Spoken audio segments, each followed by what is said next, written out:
So, hello guys, welcome back to the KP show. We are here with our preview for the fourth test of the Border Gavaskar Trophy 2024, which is none other than the Boxing Day test match, which is scheduled to begin from tomorrow, December the 26th. Now, first thing, why is it called the Boxing Day test match? So, Boxing Day is typically the day after Christmas. Traditionally, it was believed that the people who worked on Christmas Day used to get their off day on the next day, wherein the employers used to give them presents in boxes. And also there is another belief that the people upper class people used to give these the used clothes and other stuff in boxes to the needy people. So due to this, the day was called as the Boxing Day. Now, how is it related to cricket? So, to encapsulate on the popularity of sports being organized on the Boxing Day since 1974, and officially it began on 1990, that in cricketing circles, a test match used to be held in the Melbourne Cricket Ground, which came to be known as the Boxing Day Test. So, this has been very prevalent since 1990. A single test match is held on December 26th at that venue, which is popularly known as the Boxing Day Test. So this is a brief history with the Boxing Day Test match. Coming to India versus Australia, let's talk about a bit head to head at the venue. So since the 1990 Boxing Day Test, uh, 34 Test matches have been played at the MCG, of which Australia has won 24 of them with 4 draws and 6 times they have lost. So talking about the most successful teams here, India definitely has been the most successful side, having played 8 test matches. They have lost 5 times, but they have won twice, which is the highest at the Melbourne Cricket Ground since 1990 compared to any other team. Second is of course England. They have played just 1 test match more than us, have the same number of wins. So decent compared to other grounds in Australia. India has a better record over here at the Melbourne Cricket Ground. So that is why we have been hearing all this talk about Melbourne favoring India and everything. Talking about weather conditions, so day one is going to be hot as per the weather conditions. If you look at the temperatures, 35, 36 throughout the day of the test match. So it's going to be good conditions for batting. However, there is one period in the first session where there is going to be heavy winds blowing at 26, 29 kilometers per hour, where you could see a bit of movement with the ball in the air. So that is when the batting could be a bit difficult, but once you get through that session, it should be slightly easier after that. So good for batting overall, day one. What we expect is not much assistance to spin except on day two, because there is a overnight rain prediction at around 1 a.m. On the 27th, which is like just right before day two. So in the early morning on day two, you could see some moisture on the surface, which could assist the spinners. But after that, the temperature is quite consistent, 22, 23 degrees. So considering it's a drop in pitch, we do not expect it to break down as it would in India. Now, coming to the pitch report, what we heard from the curator is that it's going to be pacey and bouncy, and it will definitely assist the seamers. But once you get the new ball out of the way, as it is in Australia, runs are on offer. So, Pratik, with all this information, what do you think? Should India bat first or bowl first? India should definitely bat first tomorrow, given the conditions at MCG and sunny day, as you are saying. So, bat first is going to be the best option for India. Also, as you are saying, on day two, if there is some moisture in the first session, the bowlers can make good use of it as well. So, if we are bowling at that time, suppose half an hour or 1 hour into the day two, and we are bowling, then our bowlers can also use the moisture to their advantage to get some early wickets. And traditionally, also, if you see, MCG has been a good batting surface for day one and two. So definitely a bat first surface. And like to support what you said, I have some stats as well. So in the last 10 test matches at MCG, what we have seen is we have seen 2 draws, and the team batting first has won 4 test matches, and the team bowling first has won 4 test matches. So overall, if you see in this way, there's nothing to pick between batting first or bowling first. But if you go deeper into the stats, teams 5 times they have chosen to bat first, and 5 times they've chosen to bowl first, right? Of the times that the teams have chosen to bat first, only one time they have been successful in winning the test match, and that is none other than India in 2018. Now, talking about bowling first, there have been twice that the team has been successful in winning the test match after winning the toss and deciding to bowl first, and that team is only Australia. Apart from that, whenever a visiting team has chosen to bowl first, they have gone on to lose the test match. I think So, these two instances which you are talking about, Australia bowling first, these were actually after they changed the pitch. Because in 2020, after they lost to India, they made some changes to the MCG wicket. 2021, England was touring. If you remember that series where they won 4-0 Australia just before the baseball era. Australia asked England to bat first on the MCG wicket, and England batted decently. But then Australia came out and went all guns blazing. Then that was the birth of Scott Boland, the Test cricketer, if you remember. There he took 6 for 7, and then the next year, South Africa came in, and Australia ran through them in the first day. And David Warner came out, and it was, I think, his last Boxing Day test, and he scored mammoth 200. So that was pretty much it. And when you score 200 in MCG, I don't think there are any instances that the team goes on to lose. Oh, sorry. Pakistan lost that in 2016 when Azhar Ali scored 220 odd runs. But yeah, but David Warner in the second innings on day one, last part of day one, and he batted the entire day two and scored 200 runs. And that put Australia on the driving seat in 2022, and they went on to win the test match comfortably. And in last year, if you see, Australia batted first against Pakistan, and Pakistan was playing really well. Uh, I think Babar Azam and Shan Mashmood were there, or someone else was with Babar Azam. They were poised well. They were chasing some 300, 300, 317, I think. And then suddenly, Pat Cummins comes in, and uh, there was a flurry of wickets. hmm, And in the end, Pakistan just loses the test match by 60 odd runs. yeah, So that was it. But the two instances that you were saying, Australia, won the toss and chose to bowl first. These were the two instances against England and Africa in 21 and 22. yeah, yeah. And So like if you the main conclusion is you have to bat really well in day one or day exactly two. Whenever you are batting, we have to bat really well. If we are batting first or second, regardless. exactly that is what I was coming to as well. Like if you look at this way, so post 2021, after India lost after Australia rather lost to India, they changed the pitch. After that, the three test matches that have taken place over there, teams have preferred to bowl first. And you could say the teams, because Australia was the one who decided to bowl first twice and they won the test matches, and Pakistan also came very close of winning the test match after bowling first. If you look at it that way, if India decides to bowl first, no problem with that. But then you have to make good use of the new ball, something which we did not do in Brisbane at the Gabba. You have to consistently pitch it up and make use of the conditions, make use of the cloudy weather, and get early wickets. Only that way it will work. But the preferred option would be to bat first, put runs on the board, and put pressure on the opposition. I think that's how we should go, in my opinion.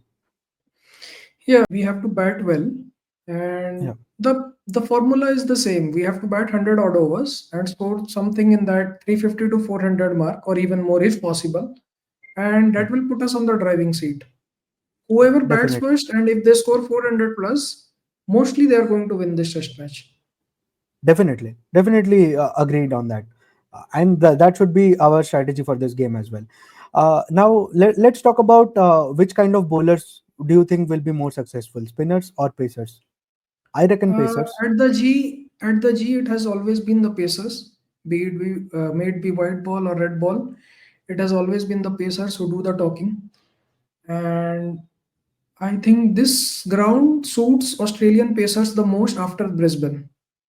Brisbane and Perth, obviously. This suits Hmm. them the most, given the bounce at the wicket and the very long square boundaries and their type of bowling. Uh, Hmm. their pace bowling. These conditions aids them a lot. Mhm. Do you have some key players in mind? I know Scott Boland is one, MCG expert, Well, as the cricketing circles call him. what exactly I'd say is Scott Boland numbers are pretty skewed if you see. Only for that one innings where he picked up six Six wickets for for seven. 7 runs against England. Don't know what happened with England. They just collapsed because other than that, Scott Boland has only 4 wickets in the other 3 innings that he bowled there. So okay, he is a threat, but the main threat again here will be Pat Cummins. Pat Cummins averages 17, and he has some.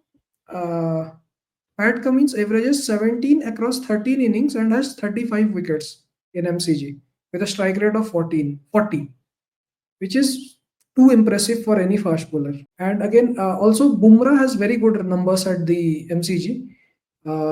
Bumrah was the main architect in the 2021 as well as the 2018, both the wins that we had in MCG. If you remember, he got that fifer in 2018 and a 4 wicket haul in the first innings Who in who can 2021 as well. who can forget that slower ball to Sean Marsh right Sean at the Marsh, the stroke in of the dipper, lunch? That totally. was Yeah, at that the was just stroke of lunch, sorry. phenomenal. Yeah, That that was was just just phenomenal. phenomenal. And the previous balls were in the 140, 145 range, and he slows it down by 20 Beautifully set him games, up. and it just dipped on him. He just could not figure out what had happened. Yeah. That was so just there. And Bumrah, I think it is one of his favorite grounds as he has 15 wickets in 2 matches here. That is even more impressive than Pat Cummins himself. So as we know, Averages Bumrah is 13 going to and be. 31. Averages 13 and strike rate of 31, which is way too impressive for any fast bowler, Yeah. especially a visiting fast bowler. So yeah, Yeah. so Bumrah versus Cummins against that is the game, and someone has to do the support job to Bumrah this time because in MCG you can bowl a little bit fuller given the Hmm. conditions. I think Akashdeep will come handy here. Then the man I'm going to miss most is Ravichandran Ashwin. If you remember in 2021, he was the one who set up He this got rid win. of. He Yeah. got rid of Steve Smith in for a duck, and Steve Smith here, mind you, averages 78. Yeah. 78. So that is quite a lot of runs. He has some 400s and 550s in 18 innings played. Yeah. So Steve Smith absolutely loves MCG. He has also Yeah. won a World Cup final and he scored a 50, I think, against New Zealand in that game as well, back in 2015. So Steve Smith absolutely loves MCG. The main threat was removed by Ashwin in the last test match. That is Hmm. in 2021 when we won the test match. So that is what I'd say. And we are going to miss Ashwin heavily. And if we are batting first, then also he would have been very handy in day 4 or day 5 whenever we bowl in the fourth innings because fourth innings the pitch starts to aid the spinners a lot, especially on day 4 and day 5. If the match proceeds on to that part, if you see, then Nathan Lyon also comes into play with the past test matches records.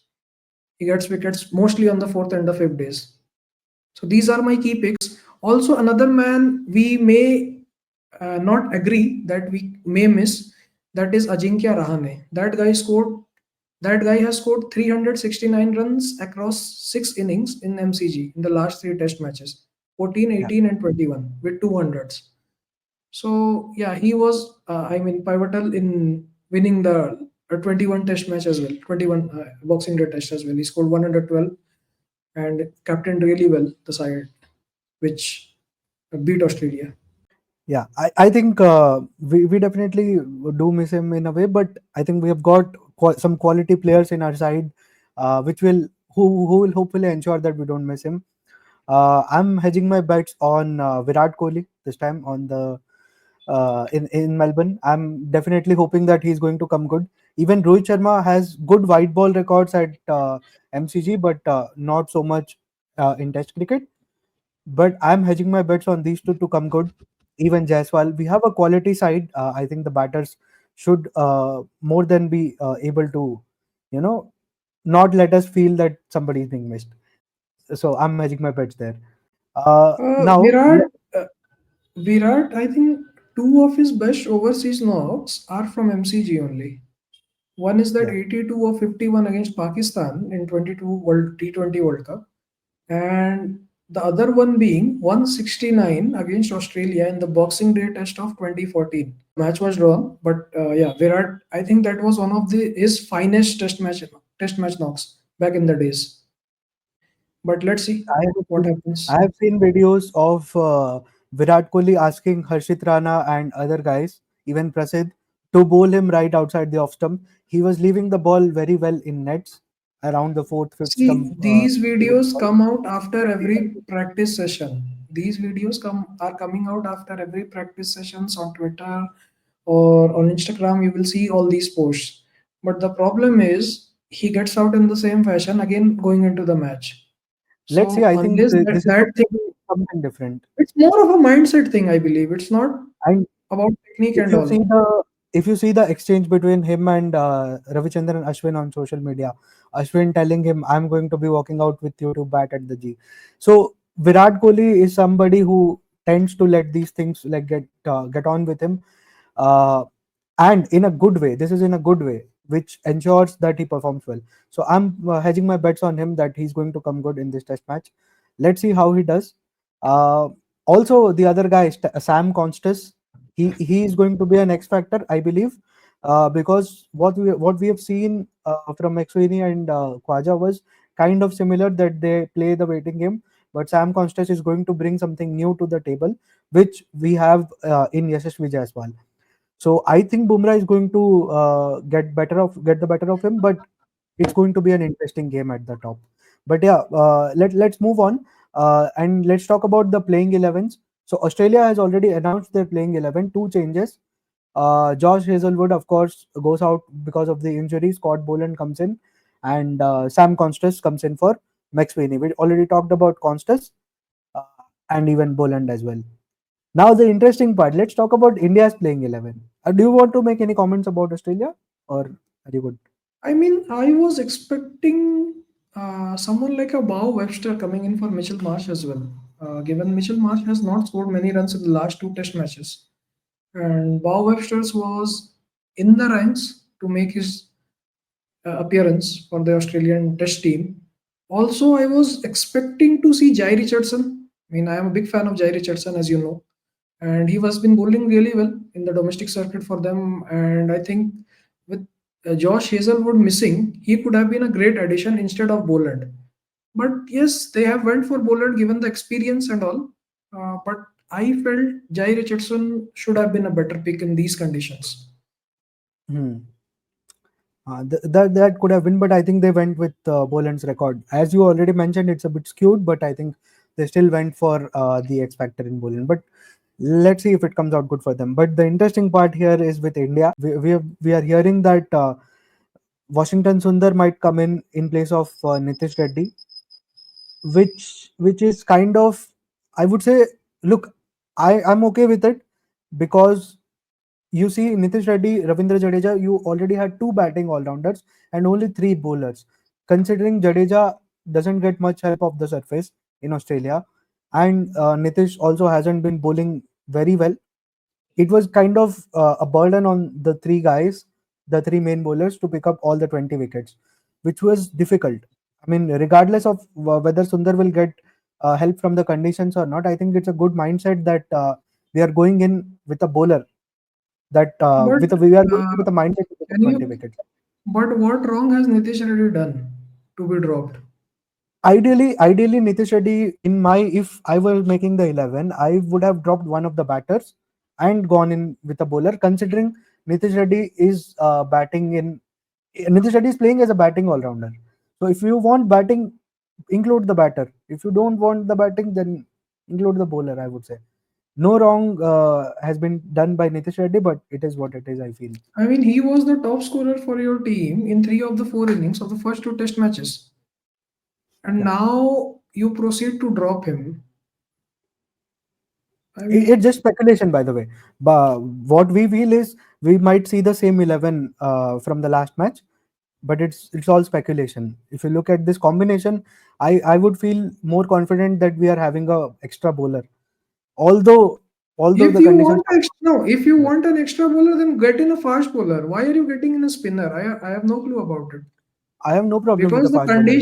the conditions, high bouncy conditions in Australia and especially at MCG, what will you do with an extra spinner? Yeah, pretty much. Unless I you mean, are I going would into a day 4, day 5 wicket, it is always going to hit the fast bowlers only. I So would have vouched someone for like a a Prasidh Krishna. Prasidh Krishna would have Exactly. been much more helpful.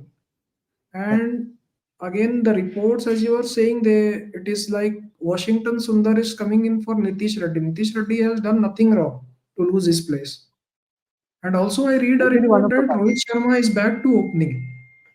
best. And with the Man, that's form that he wrong. has been, and with the form that he is in, and Kale was batting really well. And Kale is dropped to number three with Gill at five, and they are restructuring the batting order again. Okay, Gill should have played at five because means Gill uh, going forward, Gill will bat at four. Once Kohli decides to hang up his boots, it is a given that Shubman Gill will bat four. That is fine. But currently, if that was the case, they should Rohit should have when Rohit came in, he should have batted at number three. Why did he choose to bat at number six? Exactly There my was no point. point. Exactly Or my if point. he Even if wanted, he could have done the same thing in Adelaide itself. There was no point in shielding behind the top five there. And his feet exactly, are I mean, not moving. Feet are not moving, and he already has shown weakness against the moving away moving ball as well in this tour, and he already had the weakness of the incoming balls.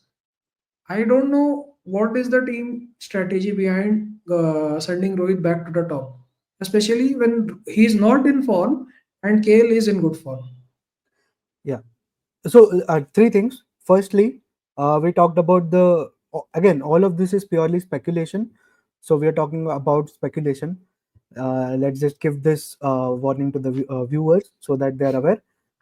Firstly, we are talking about the change if Sundar is coming in for Nitish Reddy.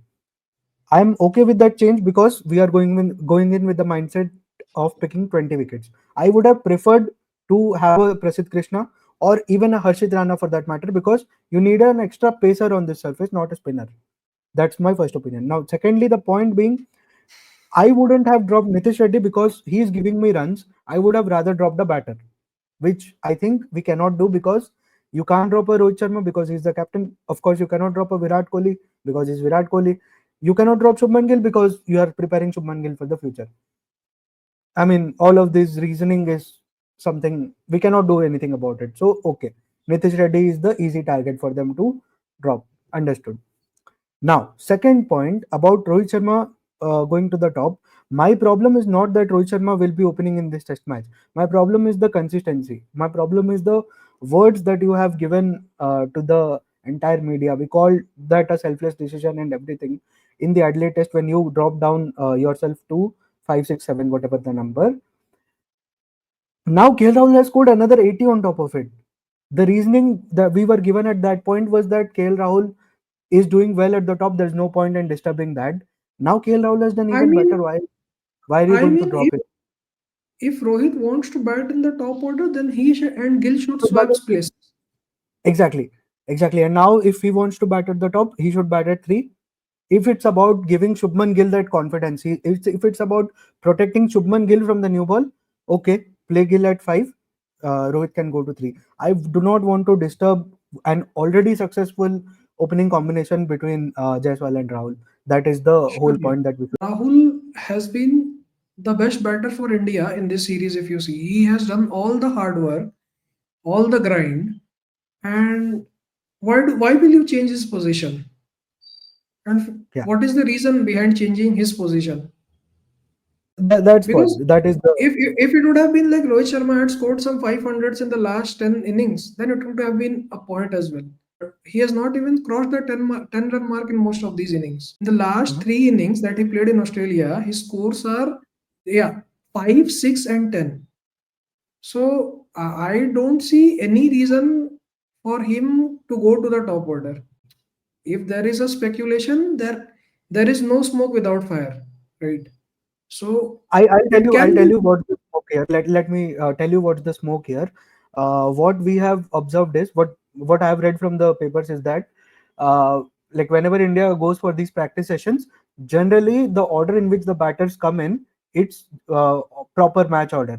So here, what happened was Rohit came on in that opening slot. That is why the speculation has given. I mean, there's this spark that If it, everybody is talking about. so if it is a practice, then that means there is a change. Why will the practice otherwise? Anyways, but I am not in agreement to this thing that we should disturb the top batting order.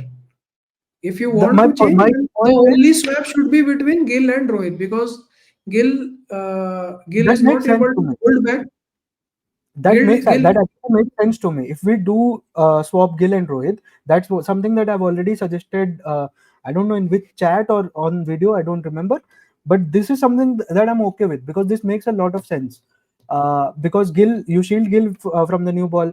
You give Rohit, if not opening, you give him closer to opening. So that is more relatable to him. I feel in that way. So that would be a decent decision in my opinion. But yeah, again, all of this is purely speculation. So uh, yeah, but overall, I think the final 11, if you talk about same 10 from the what we had in the Brisbane Test match, will flow in here. Only one change we are seeing that Washington Sundar or maybe even a Prasidh Krishna. We don't know who would be coming in, but they would be coming in for Nitish Reddy.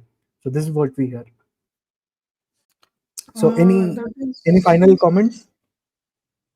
Yeah, that's pretty much it. I think the two batters whom I want to take some more responsibility is Gill and Rishabh Pant because these were the two main players in the 21 win, especially Pant. He was kind of the centerpiece of the Hmm. 2021 BGT. This test match, I think, defines the role of Rishabh Pant mostly how he can do the same if he can do the same things what Travis Head has done so far for Australia in this series. If he can do that counter punch part. Hmm. So far, it has been really good plans from Australia to Rishabh Pant. Let's see if he can negate it. And for Gill, my only concern is he has to look to bat long, not bat fast. This is not white ball. You have to be smart, you have to be patient, and you have to play long innings.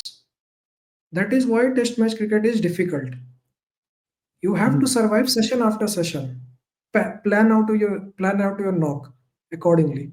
So that is something I think Gill has to do because these seniors are around right now. May it be Kale, may it be Rohit, may it be Virat. So I think this is the best chance for him to take notes from these people, what they have done in the past, how they plan their long innings in red ball cricket, and adapt to that. So far, he has not been that player that we are expecting from him, and that disappoints me the most. With someone as high potential as Shubman Gill is not able to bat well in Sena. So that's my take on Shubman Gill. I really want him to do well, especially in whatever test matches he plays. The next five test matches are going to be in England. I think this is a make or break season for him. Yeah. Yeah, let's hope our batting comes good. I mean, that's what I'm also hoping. I'm hedging my bets on the big guns, Virat Kohli, Rohit Sharma, those guys to do well in this Test match, especially Virat Kohli, considering he has a good track record at this ground. If not here, then when is going to be the question that many people would have in their minds. As a fan, I definitely want to see him do well and to for India to win this Test match. So I think we can close with that. I hope you guys like this video and go and check out our previous videos. If you like our videos, consider subscribing to our channel. Let us know if you feel we are making any mistakes anywhere. So see you in the next video. Up until then, ciao.